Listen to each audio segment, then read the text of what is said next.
With the scraper level on the truck or trailer bed, attach 4 tie-down straps as shown in this video. Attach each of the 4 straps to each corner of the truck or trailer bed as shown by the red lines.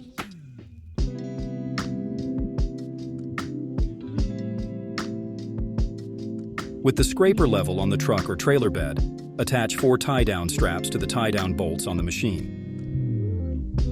Attach 4 tie-down straps to each of the 4 corners of the truck or trailer bed as shown by the red lines. Make sure the machine is level on the truck or trailer bed. Locate the eye bolts on the machine. Attach 4 straps to the eye bolts and to each of the 4 corners of the truck or trailer bed. Note the orientation of the straps.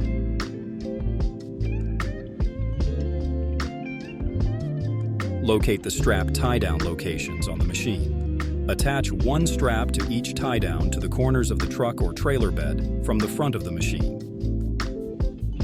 Attach 2 straps to the machine's rear tie-down and the remaining 2 corners of the truck or trailer bed.